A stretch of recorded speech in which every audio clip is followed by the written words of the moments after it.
नमस्कार, स्वागत है आपका मुनाफे की मंडी में, जहां हम आपको कमोडिटी मार्केट की खबरें, साथ ही आपके लिए इंट्राडे, पोजिशनल और लॉन्ग टर्म के लिए आपके लिए कॉल्स लेकर आते हैं। इसके अलावा आपको हाजिर बाजार की खबरों के साथ देश भर के मंडियों का अपडेट भी देते हैं। आज हमारे साथ 3 मेहमान हैं। अजय केडिया हैं, केडिया कमोडिटी के एमडी और रिसर्च हेड हैं। दिव्या गगलानी है, एक्सिस सिक्योरिटीज के कमोडिटी रिसर्च एनालिस्ट हैं, और जिगर त्रिवेदी हैं, रिलायंस सिक्योरिटीज से। आप तीनों मेहमानों का बहुत बहुत शुक्रिया। चलिए, सबसे पहले शुरुआत गोल्ड से ही करते हैं, क्योंकि गोल्ड में आज फिर से तेजी दिख रही है। एक तो कमजोर रुपए का भी असर है, और एक ओवरऑल जो मोमेंटम बना हुआ है वो बरकरार यहाँ पर दिख रहा है। 73,000 के बेहद करीब एमसीएक्स पर सोना है। रिकॉर्ड से देखें तो करीब 1,000 रुपए ही नीचे अभी सोने का भाव है। केडिया जी बताइए, क्या लग रहा है, गोल्ड इन स्तरों पर भी कौन खरीद रहा है? नमस्कार दुश्मन जी। नमस्कार। डेफिनेटली अच्छा सवाल है, इस स्तर पे कौन खरीद रहा है, बिकॉज रिटेल में डेफिनेटली पिछले हफ्ता 15 दिन से जब भी मैंने बात की है, सब घबराए हुए हैं, क्योंकि किसी ने ये एक्सपेक्ट नहीं की थी कि 50 दिन में सोने में 10,000 रुपए से ज्यादा की हम तेजी देख पाएंगे। वहीं अगर हम फिजिकल ट्रेडर्स की बात करें, वहां पे भी हम देख रहे हैं कि मार्केट में बहुत ही ज्यादा फ्लक्चुएशन है। कल भी हमने देखा कि प्राइजेस में 1,000 पॉइंट नीचे गए और आज हम 2,000 रुपए ऊपर है वापस। तो ये फ्लक्चुएशन की वजह से ट्रेडर्स तो बाहर है, लेकिन अभी भी हम 2-3 तरीके से बाइंग देख रहे हैं। एक तो सेंट्रल बैंक की बाइंग हमने पहले से देखी थी, साथ में हमने देखा कि काफी जो एक यूनिक असेट क्लास ओनर्स होते हैं, जहां पे हम देख रहे हैं कि जियोपॉलिटिकल टेंशन की वजह से लोग अपने कैपिटल को, अपने असेट को सेफगार्ड करने के लिए गोल्ड की तरफ मूव किए। बट मुझे पर्सनली नहीं लगता कि करंट लेवल से कोई जरूर होगी। हाँ, जियोपॉलिटिकल जो अभी ईरान से स्टेटमेंट आए हैं कल रात को, आज सुबह, उसके बाद हमने एक जरूर जंप देखा है। बट ये लेवल पे मुझे नहीं लगता है कि एक बाइंग अपॉर्चुनिटी बनती है, क्योंकि रिस्क ज्यादा है रिवॉर्ड के मुकाबले। बिकॉज शुक्रवार को भी हमने देखा था, जैसे ही हिजबुल्लाह का एक अपडेट आया था, मार्केट ने सर्किट लगाने के बाद हायर लेवल से 2,000 रुपए की गिरावट दिखा दी थी। तो मुझे लगता है वेट एंड वॉच करना चाहिए यहाँ पे। बाइंग थोड़ा बहुत वॉर की वजह से, एक डर की वजह से थोड़ी बहुत बाइंग जरूर हमने ग्लोबल मार्केट में थोड़ी बहुत देख रहे हैं, बट वो डर की बाइंग है, इन्वेस्टमेंट बाइंग नहीं है जहां पे आपको कोई रिवॉर्ड मिल जाए। तो आई वुड से कि better stay away from current market scenario. थोड़ा वेट कीजिए, हफ्ते भर में कूल ऑफ होता है, उसके बाद हम डायरेक्शन लेके काम कर सकते हैं। तो वेट कर ले, ज्यादा बेहतर होगा आपके लिए। अभी रिस्क यहाँ पर ज्यादा दिख रहे हैं यहाँ पर ट्रेड करने में। मार्केट को स्टेबल होने दे, फिर नए डायरेक्शन का पता लग जाए, उसके बाद आप नई ट्रेडिंग रणनीति आप बना सकते हैं। जिगर, आप क्या सलाह देंगे इस तरह के मूवमेंट में? आपकी राय क्या बन रही है ट्रेडर्स के लिए? Good morning Vishwa Mohan.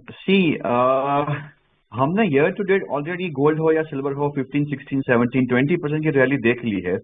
And dollar index one way rally कर रहा है। इकोनॉमिक डेटा जो भी आ रहा है यूएस से, उस पर अगर हम नजर डालें, डॉलर इंडेक्स की स्ट्रेंथ जो है वो जस्टिफाई कर रहा है। एंड जो इंटरेस्ट रेट कट की एक्सपेक्टेशन है वो अब डिले हो रही है। एंड इन आवर ओपिनियन शायद ये साल में 1 या 2 ही इंटरेस्ट रेट कट आएंगे, क्योंकि जिस तरीके से कमोडिटी के प्राइसेस बढ़ रहे हैं, इन्फ्लेशन भी आगे जाके बढ़ेगा। सो इन्फ्लेशन ऑलरेडी एक स्टिकी सब्जेक्ट है फेड के लिए। मुझे नहीं लग रहा यहाँ पे 1 या 2 इंटरेस्ट रेट कट के अलावा और कुछ हम देखेंगे। डॉलर इंडेक्स की रैली कंटिन्यू करेगी। उसके बावजूद हम गोल्ड सिल्वर में रैली देख रहे हैं because of the rise in the geopolitical risk. लेकिन वहां पे भी डी एस्केलेशन थोड़ा बहुत हुआ है। आज की जो ये रैली है गोल्ड एंड सिल्वर की, बहुत हद तक रुपी के वीक होने की वजह से रैली है। But I am also not comfortable going long in gold positionally. लेकिन इंट्राडे में ट्रेंड के अगेंस्ट में जाना भी थोड़ा बहुत रिस्की ही है। For intraday only I am giving my long calls in gold and silver. Gold June one can go long around 72,800, 72,700 stop loss, 73,000 का यहाँ टारगेट रहेगा। सिल्वर में थोड़ा बहुत बेस मेटल्स का भी सपोर्ट है। इकोनॉमिक डेटा चाइना के भी पॉजिटिव आए हैं। सिल्वर में one can go long around 84,150, stop loss should be 83,800, target would be 84,800। तो ये सलाह आपके लिए है। हालांकि पोजिशनली अभी कोई खरीदारी की सलाह नहीं है। ये जो कॉल है इसे कैरी नहीं करना है। छोटे से टारगेट के लिए, 73,000 के टारगेट के लिए आप आज के लिए बेट लगा सकते हैं 72,700। तो एक मोमेंटम ट्रेड के तौर पर है, इसे आपको आगे कैरी करके लेकर जाना नहीं है। आप बताइए दिव्या गगलानी, आप लोग की इन हाउस कॉल गोल्ड पर क्या आ रही है? क्या सलाह दे रहे हैं आप अपने क्लाइंट्स को? गुड मॉर्निंग विष्णुवन जी। गोल्ड के में बात करूँ तो लास्ट वीक से हमें एक पॉजिटिव क्लोज देखने मिल रहा है।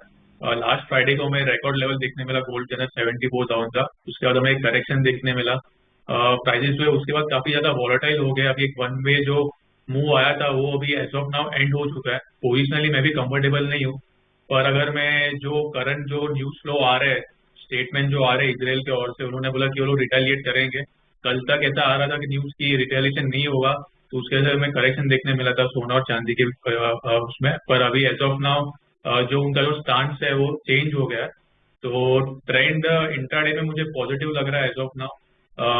हम बाय अबाव कर सकते हैं 73,000 का जो लेवल है उसके ऊपर अगर प्राइसेस सस्टेन करते हैं तो वहां पे हम बाय करें, स्टॉप लॉस हम 72,850 का रखें और टारगेट 73,200 का मेंटेन करके चलें। और सिल्वर में भी बात हो, सिल्वर में भी हमें रिकवरी देखने मिली थी, एक सेवन बाइंग देखने उसके अंदर मिल सकती है, क्योंकि जो इजराइल के जो डिफेंस मिनिस्टर ने स्टेटमेंट दिया कि रिटेलिएशन पॉसिबल है, तो जब तक जियोपॉलिटिकल रिस्क जो है कम नहीं होता तब तक गोल्ड और सिल्वर जो एक दो दिन के लिए पॉजिटिव ही रहेंगे। तो सिल्वर भी हम बाय करके चल सकते हैं 83,400 के आसपास, स्टॉप लॉस हम 83,000 का रखें और टारगेट ऊपर में 84,000 का मेंटेन करके चलें। तो चलिए आप तीनों के कॉल एक बार मैं स्क्रीन पे दिखा देता हूं। तीनों एक्सपर्ट्स के, जिगर त्रिवेदी जी की कॉल है, गोल्ड खरीदने की सलाह 72,800 पे, टारगेट है 73,000 का, 72,700 का स्टॉप लॉस है। दिव्या गगलानी की कॉल है, 73,000 के ऊपर खरीदे गोल्ड, 72,850 का स्टॉप लॉस, 73,200 का टारगेट है।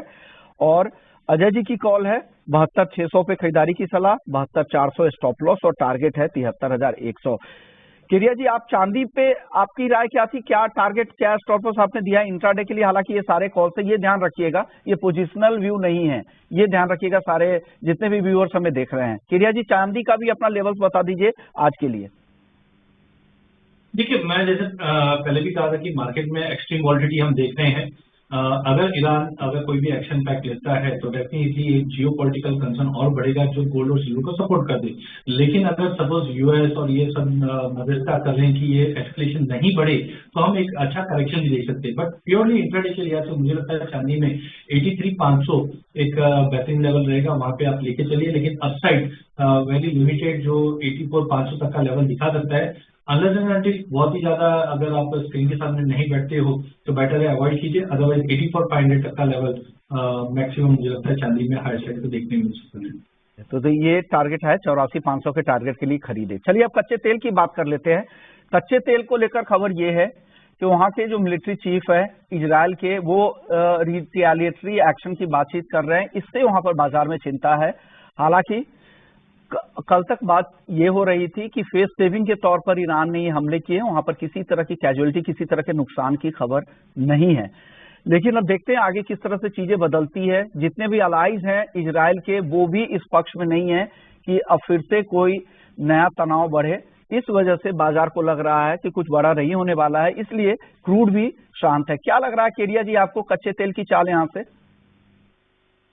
हाँ बिल्कुल, जैसा आपने कहा बराबर है। कल हमने देखा था कि सैटरडे और संडे के बीच में अराउंड 300 से ज्यादा ड्रोन अटैक्स हुए थे, लेकिन ईरान के जो आयरन डोम ने उसको पूरा इंटरसेप्ट किया और हार्डली बोला एक दो जो है वो नॉन इवेंटफुल ऐसा हुआ है, फेस ऑफ जैसे आपने बताया वो चीज हुई थी। लेकिन कल तो हमने इसकी वजह से पुल बैक देखा, लेकिन आज मार्केट वापस सपोर्ट ले रहा है, क्योंकि अभी भी we are on a junction के कुछ एक्शन हुआ तो डेफिनेटली एस्केलेशन बढ़ेगा, नहीं हुआ तो फिर से नीचे। तो $90 जो हम लोग रेंट में देख रहे हैं वो एक ऐसा लेवल है कि यहाँ से 10% अप या डाउन दोनों बाजू हो सकते हैं। ज्यादा करके हम देखते हैं जब इलेक्शन पीरियड होते हैं तो इस टाइप के एक्टिविटीज हम ग्लोबल मार्केट में देखते हैं। तो अनलेस एंड अनटिल 88 का लेवल अगर ब्रांड नहीं तोड़ता है, मुझे लगता है कि 93, 94 तक के भी लेवल देख पाएंगे। जो डोमेस्टिक मार्केट में साइकोलॉजिकल लेवल अब 7,000 का बन चुका है, तो अनलेस एंड अनटिल 7,000 के नीचे प्राइस नहीं जाते हैं, हम बोल सकते हैं कि मार्केट में कहीं ना कहीं पॉजिटिविटी बनेगा, बट वो डर की तेजी रहेगी। तो आज के लिए 7140 पे लीजिए, स्ट्रिक्ट स्टॉप लॉस 7,050 का रखिए,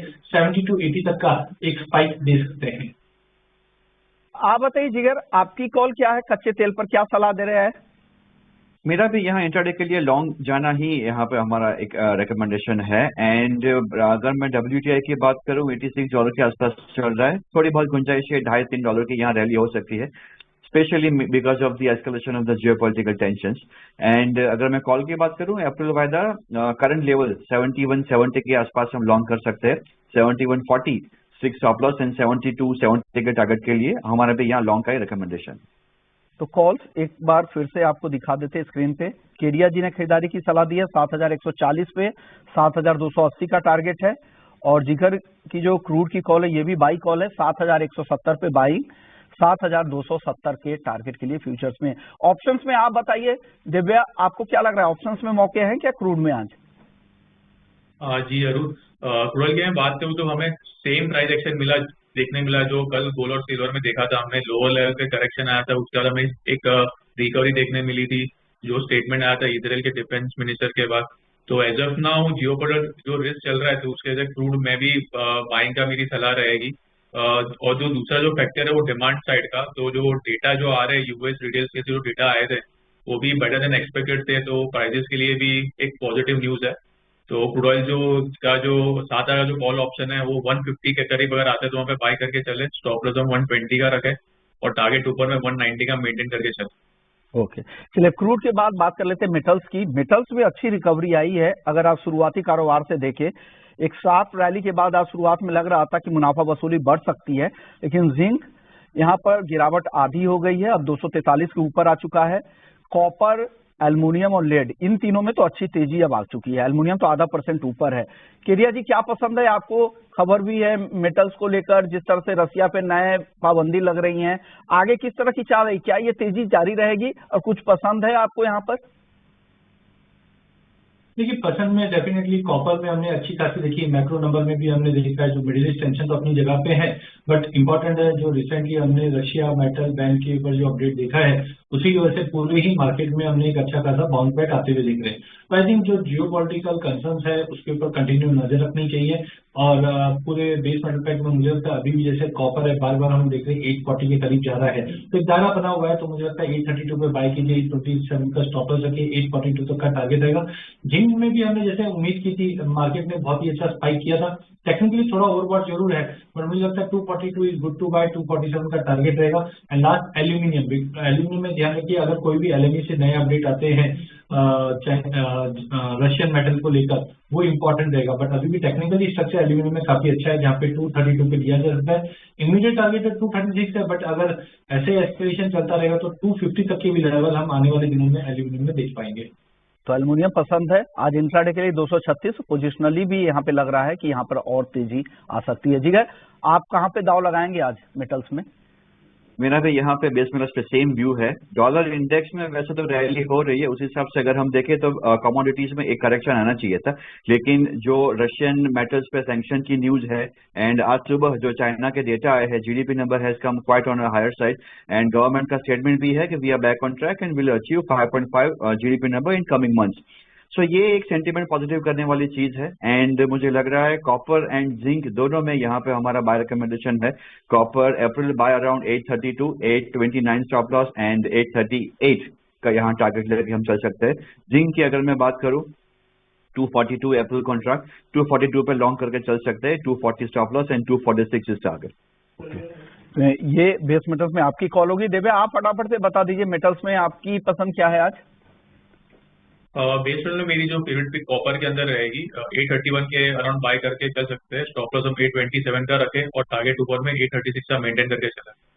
ओके, चलिए, तो कॉपर देवा गगलानी को पसंद है 836 के टारगेट के लिए। वक्त है ब्रेक का। ब्रेक के बाद जब लौटेंगे तो एग्री मार्केट की खबरें आपके लिए लेकर आएंगे और साथ ही आईएमडी के डीजी से खास बातचीत भी आपके लिए।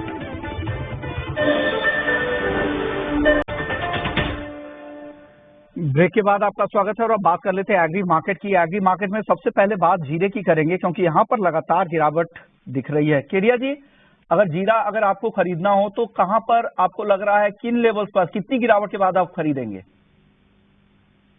देखिए, जिस ढंग से हम लोग सितंबर का हाई देखते हैं 65,000 और 65,000 से अब लगभग हम 21,500 तक पहुंच चुके हैं, तो प्राइस तो बहुत अट्रैक्टिव हम देख भी रहे हैं कि फार्मर भी करंट लेवल पे अराइवल्स में थोड़ी थोड़ी कमी करके लेके आ रहा है। तो मुझे लगता है कि पहला चीज, अभी वॉलिटिलिटी कम होने लगे है, कंसर्ट होने लग गया है। क्रॉप साइज देखते हुए मार्केट में अब तक गिरावट थी, बट मुझे लगता है 21, 21.5 का जो रेंज है वो बहुत ही बेहतरीन है। थोड़ा सा लंबा व्यू लेके चलिए, ऐसा नहीं कि आज आप बाय करेंगे वापस आपको 65,000 का भाव दिख जाएगा, बट मुझे लगता है करंट लेवल से शॉर्ट की सलाह बिल्कुल भी नहीं है। यहाँ से मार्केट धीरे धीरे स्टेबल होता हुआ दिखाई देगा। हाँ, मिडिल ईस्ट में जो कंसर्न है उसके से export demand as of now नहीं है, बट ध्यान रखिए सीरिया, तुर्की, यहाँ पे जो हम प्रोडक्शन हमेशा देखते हैं, इस बार कुछ वहां से सरप्राइज रहेगा, क्योंकि ऑलरेडी हम देख रहे हैं कि वॉर जोन में तब्दील हो चुका है मिडिल ईस्ट। तो यहाँ पे आप बाय कीजिए। इंट्राडे में तो मुझे लगता है कि 2 दिन के अंदर 21,900, 22,000 का लेवल दिखा सकता है, बट लॉन्ग टर्म के लिए भी ये अट्रैक्टिव लेवल है 21, 21.5 का। 21, 21 के बीच में लॉन्ग टर्म तक के लिए भी खरीद सकते हैं और आज इंट्राडे के लिए भी खरीदने की सलाह है। धनिया और हल्दी पर आपकी क्या कॉल है केरिया जी? देखिए पूरे मसाले पैक के अंदर हम जीरे को छोड़कर दोनों ही काउंटर काफी अच्छे, क्योंकि जीरे में हम देख रहे हैं बम्पर क्रॉप थे। लेकिन अगर हम हल्दी की बात करें तो हल्दी में क्रॉप शॉर्टेजेस है, जिसकी वजह से हमने ऑलरेडी मार्च से पहले ही हमें 20,000 का लेवल छूते हुए देखा था। करंटली मुझे लगता है कि मार्केट में जो करेक्शन आना था वो हो चुका है। करंट लेवल से भी आप शॉर्ट टर्म के लिए बाय करके चलिए। 16,500 बहुत अच्छे लेवल्स है। इमीडिएट टारगेट तो 17,200 है, बट क्रॉप साइज को देखते हुए और डिमांड को देखते हुए मुझे लगता है बैलेंस शीट इस बार डेफिसिट में जा सकती है, जिसके चलते आने वाले टाइम में और तेजी रहेगी। बट करंटली 17,200 के टारगेट के लिए लेके चलिए। वहीं धनिया की अगर बात करें तो क्रॉप साइज अच्छी पर ड्रॉप है, लेकिन कैरी स्टॉक अच्छा होने की वजह से ज्यादा एग्रेसिव बाइंग नहीं आ रही। But 74-75 is good to buy. Slow and steady market move करेगा, जहाँ पे 7400 पे लेके चलिए, 7300 का स्टॉप लॉस रखिए। 76-50 तक का लेवल अगले 2 सेशन में देखने मिल जाएगा। ओके, ग्वार पर बताइए केडिया जी क्या हो रहा है? ग्वार सीड ग्वारगम एक अच्छी रिकवरी की कोशिश थी, उसके बाद फिर से अब वापस से दबाव दिख रहा है। क्या आगे फिर से तेजी कंटिन्यू होगी क्या ग्वार की? देखिए गवार में पिछले 3 महीनों में कोई फंडामेंटल मेजर चेंजेस नहीं है। Export demand slowly and study चल रही है। नो डाउट अभी हम देख रहे हैं कि जो एस्केलेशन चल रहे हैं उसके से एक्सपोर्ट डिमांड पे थोड़ा सा इम्पैक्ट पड़ेगा। वहीं दूसरी ओर इलेक्शन के चलते हम देखते हैं कि जब भी एग्री कमोडिटी है, ये यहाँ पे हम कैश कंशियस फील करते हुए देखते हैं, क्योंकि अभी फिजिकल में कैश ट्रांजेक्शन थोड़े से कम रहते हैं, जिसकी वजह से मुझे लगता है कि लैकलस्टर मूवमेंट कंटिन्यू रहेगा। बट जैसे मैंने पहले भी कहा था कि 51-52 के नीचे गवार सीट बिल्कुल होल्ड नहीं करेगा, ना ही 5600 के ऊपर होल्ड करेगा। तो दायरा बना रहेगा जहाँ पे 5450 पे लेना है, 5380 का स्टॉप लॉस रखना है। 5560 से 5600 का लेवल हम गवार सीट में देख पाएंगे। ऐसे ही गवार गम में भी कहा था कि 10,000 के नीचे प्राइसेस होल्ड नहीं करेंगे और हायर साइड पे 11,200 के ऊपर सस्टेन भी नहीं करेगा। तो गवार गम में भी मुझे लगता है कि प्राइसेस स्लोली एंड स्टडी रहेगा, जहाँ पे 10,800 पे लेके चलिए, 10,500 का स्टॉप लॉस रखिए। 11,200 तक का इमीडिएट टारगेट हम देख पाएंगे। 200 के टारगेट के लिए ग्वारगम और ग्वारसीड भी यहाँ पर खरीदारी की सलाह केडिया जी की है। चलिए एक और अपडेट दे दे कि एमसीएक्स पर एफएनओ में रिकॉर्ड टर्नओवर कल देखने को मिला है। 15 अप्रैल की ये डेटा है। फ्यूचर्स में 6.81 लाख कॉन्ट्रैक्ट्स में ये सौदे हुए हैं और इंडेक्स फ्यूचर्स में 315 कॉन्ट्रैक्ट्स में ये सौदे हुए। ऑप्शंस ऑन फ्यूचर्स में 38 लाख से ज्यादा कॉन्ट्रैक्ट्स में सौदे हुए। एफएनओ में कुल 45 लाख से ज्यादा कॉन्ट्रैक्ट्स यहां पर देखने को मिले। एफएनओ में 2.92 लाख करोड़ का रोजाना टर्नओवर, एवरेज डेली टर्नओवर हो गया है और ऑप्शंस में 2.6 लाख करोड़ का रोजाना टर्नओवर। वहीं क्रूड ऑयल ऑप्शंस में भी रिकॉर्ड टर्नओवर जारी है, यहां पर भी 2.29 लाख करोड़ का रोजाना टर्नओवर है। तो लगातार इस तरह का ट्रैक्शन यहां पर बढ़ता जा रहा है, ये ट्रेड यहाँ पर बढ़ता जा रहा है। चलिए, तो ये एक अहम अपडेट था, लेकिन एक और अपडेट एग्री मार्केट से रिलेटेड है। वो कंज्यूमर के लिए बेहद जरूरी खबर है, वो है आलू को लेकर, क्योंकि आलू के दाम तेजी से बढ़ते जा रहे हैं। आप 10-15 दिनों में ही देखें तो 30 से 35% दाम बढ़ चुके हैं। रिटेल में जिस आलू के दाम 30 रुपए के नीचे हुआ करते थे, वो अब 40 रुपए के पार निकल चुके हैं रिटेल में दाम। होलसेल थोक में भी भाव 20 रुपए के ऊपर जा चुके हैं। तो क्यों बढ़ रहे हैं दाम?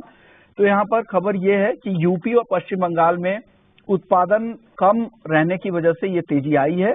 और ये उत्पादन इसलिए कम हुई थी कि जिस समय शुरुआत होती है, फसल लगती है नवंबर के महीने में, उस समय जो एक्सटेंडेड बेमौसम बारिश हुई थी उससे फसलों को नुकसान हुआ था। और अप्रैल में हार्वेस्टिंग के दौरान भी ये बारिश हुई, इससे भी फसलों को नुकसान हुआ है, इससे उत्पादन पर असर हुआ है। हालांकि उत्पादन की अगर आप देखें तो 2023-24 में 590 लाख टन उत्पादन का अनुमान है, जबकि इससे पहले वाले सीजन में 2022-23 में 601 लाख टन आलू का उत्पादन हुआ था।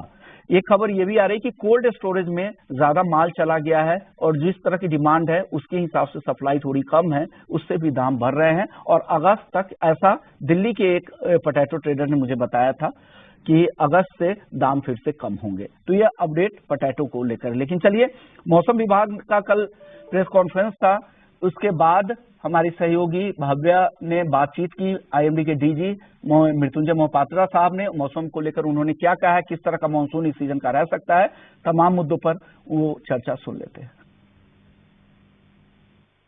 हमारे साथ हैं मृत्युंजय मोहपात्रा, जो कि डीजीएम है आईएमडी के। हम आपके साथ जुड़े हैं। तो आज आपने लॉन्ग रेंज फोरकास्ट करी है साउथ वेस्ट मानसून की इंडिया में 2024, तो आप उस पर कोई लाइट शेड कर सकते हैं कि कैसी डिस्ट्रीब्यूशन होने वाली है इंडिया में?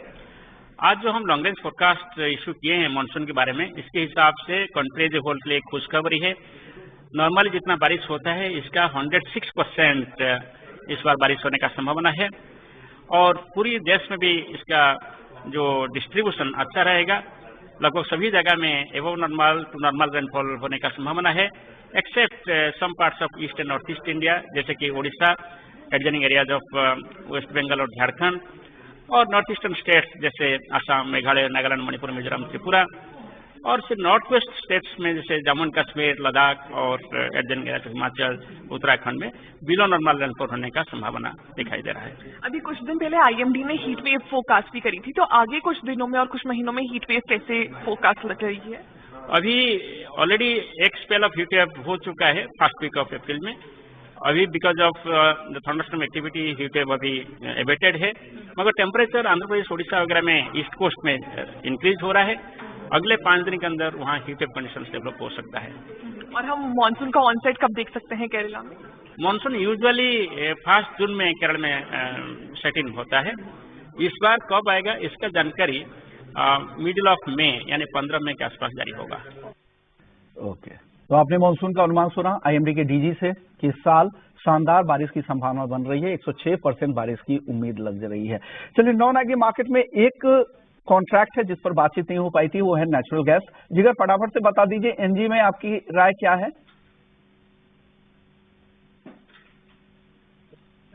जिगर आपसे सवाल। करेक्ट। नेचुरल गैस में हमने बहुत दिनों से एक शार्प फॉल देखा है एंड मुझे लग रहा है 140 के आसपास यहाँ मार्केट एक सपोर्ट ले सकता है। इंट्राडे में अगर कॉल लेनी है, one can go long around current levels only 140 के आसपास, 135 का स्टॉप लॉस एंड 150 का टारगेट।